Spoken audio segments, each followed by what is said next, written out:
In my last video, I spoke a bit about Dark Souls challenge runners and how I find their dedication and persistence inspiring. Today, I'm going to talk about similar games that also require a lot of persistence and patience. But instead of inspiring me, these games made me want to call a doctor to get my blood pressure checked. My first exposure to these games was through a channel called Maximus Black and a playthrough of a game called I Want to Be the Guy, a harsh platformer with difficult level design that also relishes in punishing its players by throwing unexpected hurdles in their way. In many of the game's iterations, there are elements designed to kill the players that have lowered their guard and even those that kept it up. That type of game design is unattractive to me, so whilst I've tried these games, I've never finished any of them, but I was engaged in watching someone rage after many deaths or shout out in excitement after conquering a level. A platformer I did play that came out a few years later by the name of Super Meat Boy was arguably as challenging as some of these games, but unlike them, it did not have those unavoidable elements of surprise, and it offered the players alternatives to beating levels that they may have otherwise gotten stuck on. Other than the default character Meat Boy, which you start playing as, you could try and get bandages to unlock others more suited for a certain level. I mention this to explain my gripe with video games that focus on the aspect of punishment. One such game is Getting Over It with Bennett Foddy. It took the internet by storm in 2018 when everyone from your grandmother to your dog and every gaming channel on YouTube was playing it.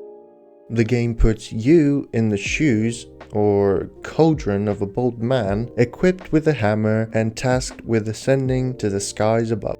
A physics-based puzzle platformer with unforgiving level design made to take you back and in some instances reset your progress completely. Needless to say, it made for entertaining content and inspired a number of Foddian-like games, some copying things more blatantly than others. From Golfing Over It to Pogo Stuck and Jump King, they all have in common a few basic things. They are simple, provide you with all the tools from the start, and set before you a painstaking obstacle course while never guaranteeing the safety of your progress. I have not finished any of these games, but I have finished games that are considered difficult before, and I know how I react to continuous failure. While on some days I can keep calm and manage my frustration and anger as I push through the attempts in hopes of beating the section, other days I grow increasingly angrier with each failure until I either beat it and stop or give up altogether. Also, I am almost guaranteed to quit if I do not have any other option to progress. Unlike in I Want to Be the Guy, where you're obligated to keep your guard up at all times, or Getting Over It, where the anxiety of losing all your progress is ever present, in most video games there are peaks in the level of stress that you experience, like a boss fight, separated by valleys like returning to the hub or exploring a new zone. Game designers understand that there is an average threshold of stress that most players can withstand. So is it that the people that made I Want to Be the Guy or Getting Over It do not? While most of these games are intended as entertainment, Getting Over It strives to provide a message, a reflection about our relationship with progress, failure, and reward. The monologue talks about how, and I quote, "Most obstacles in video game worlds are fake. You can be completely confident in your ability to get through them once you have the correct method or the correct equipment or just by spending enough time." And if I think of a game that I consider difficult and I've played in the past, like Dark Souls, this holds true to a certain extent because when facing a boss I was having difficulties defeating, I could have always went back, farmed some more souls, and explored somewhere else to try and get better equipment. That overrode some of the skill that would have been necessary for me to overcome the challenge.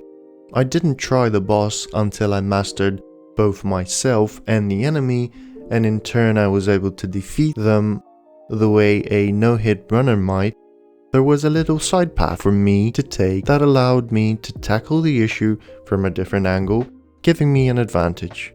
But I believe that the challenge level in Dark Souls hit a sweet spot where most players would try time and time again to defeat a boss without giving up before searching for alternative methods. The knowledge of a so-called safety net and coming back to the challenge when better prepared meant there was nothing to lose by giving the challenge a roll in that moment. This mentality was reinforced because the difficulty was appropriate enough that most people would actually beat the boss before quitting and be gratified and motivated to push onwards. Very few bosses are known for their rage quit inducing abilities, but I highly doubt any of them spell the complete end of a playthrough because you had options. Your character doesn't respawn in the same boss fight arena after every death, and backtracking doesn't actually mean losing progress like it does in these Foddian type games. Bennett Foddy points out the dynamic between frustration and obstacles and the apparent downtrend of gamers' patience or determination to try and overcome them. When games were new, they wanted a lot from you. Daunting you, taunting you, resetting and delaying you. Players played stoically. Now everyone's turned off by that. They want to burn through it quickly, a quick fix for the fickle, some tricks for the clicks of the feckless. I believe that thinking that the player base is no longer stoic and maybe even spoiled the way Foddy seems to, misses the bigger picture of how we engage with our hobbies. I put down a game which is clearly holding my hand and spoon-feeding me progress and achievements without asking me to put in some reasonable work myself. Similarly, I put down games that give me a toothpick and a slab of marble and expect me to sculpt a Michelangelo. You may say that's an over-exaggeration, because the same way I put 60 hours into one game, I could put 60 hours into this one and beat it. But to me, it's not about how long it actually takes, but about how the time spent with the game feels. If you're at work and the day seems to be dragging, your 8, 10, 12-hour shift might feel like a full day, while when you're out with your friends for the afternoon, you might as well have blinked your way back to bed.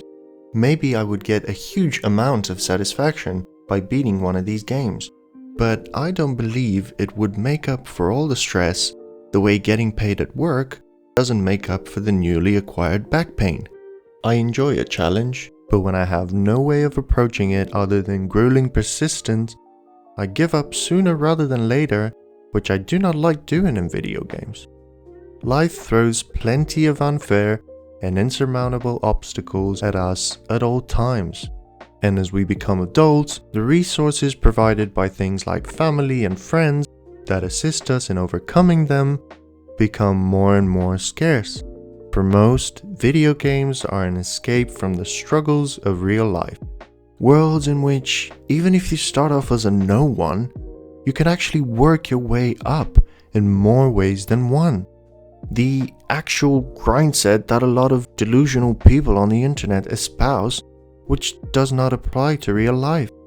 That's why I think Bennett misses the bigger picture in his judgment of players. An individual's hobby is unavoidably intertwined with their real life.